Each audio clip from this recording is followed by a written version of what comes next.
Chapter 30. The Backup. Day 69. Legacy Hardware. The subway ride to Queens was not a commute. It was a transport of hazardous materials. Arthur Vane stood in the corner of the 7 train, vibrating. The train rattled and screeched, a mechanical symphony that usually soothed him. Today it sounded like a dental drill. The comfort meds Dr. Aris had offered, the clonidine, the hydroxyzine, would have been useless against this. This wasn't just anxiety. This was a cellular dismantling.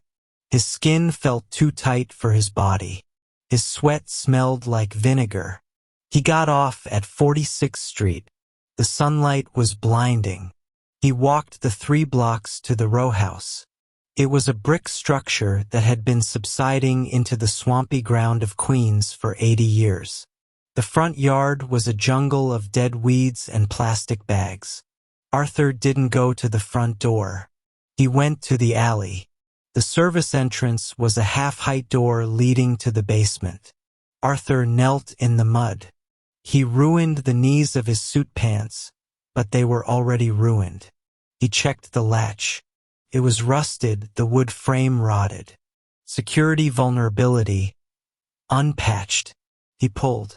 The wood groaned and gave way. Arthur slid into the darkness. The smell hit him first. It wasn't the sterile, conditioned air of the Client X server room.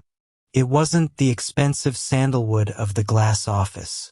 It smelled of damp sheetrock, ozone, and loneliness. It smelled like Arthur Vane. He stood in the gloom, waiting for his eyes to adjust. The basement studio was exactly as he had left it 69 days ago. The landlord, Mr. Henderson, clearly hadn't bothered to clean it out yet. He was probably waiting for the check to clear, or he had forgotten Arthur existed. Piles of motherboard schematics littered the floor. Half-built PC towers stood like monoliths in the corners. The water stain on the ceiling, the one that looked like Norway, was still there, darker now. Arthur walked to his old desk. It was a cheap particle board surface, bowing in the middle. He reached under the desk. His fingers brushed against the rough wood, seeking the texture of duct tape. Target acquired. He ripped the tape loose. A black external hard drive fell into his hand. The backup. This drive didn't contain the Client X algorithms. It didn't contain the shard optimization. It contained something older. It contained his life's work before the drugs. The kernel. The raw, unoptimized code of who he was. Arthur plugged it into his old desktop tower, a Frankenstein machine built from scavenged parts. He pressed the power button. Whir. The fans spun up.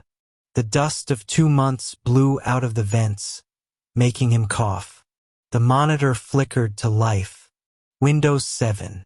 Arthur put his hand on the mouse. It was sticky with dust. He opened the drive. Folder. Project_Genesis. Folder, Journal. Folder, Photos. He clicked Photos. There was only one file. A scanned image of a woman holding a baby. His mother. Arthur stared at the pixels. He had come here thinking this drive was the answer. That he could reboot from a previous save state. That he could go back to being the high IQ hermit who lived in a basement and didn't need anyone. But looking at the screen, he realized the error in his logic. The high IQ hermit was miserable. That version of Arthur was in pain. That version of Arthur was lonely. He couldn't go back. The hardware had been overclocked for too long. The circuits were fried. System failure. The withdrawal hit him then, a wave of nausea so violent he fell out of the chair. He curled up on the dirty carpet. His bones were grinding together. The ants were eating his marrow. He needed an input. Any input. He looked at the desk. He remembered something. Chapter 1. The first bottle. The one Dr. Kozlowski had given him. The starter pack. He had taken the first dose. Then he had gotten the refill. Then he had gone to the bodega. But he hadn't finished the first bottle. He had put it somewhere. Memory retrieval. A drawer. The bottom drawer. Under the soldering iron. Arthur crawled to the desk. He yanked the drawer open. Fell off the rails, spilling cables and screws onto the floor.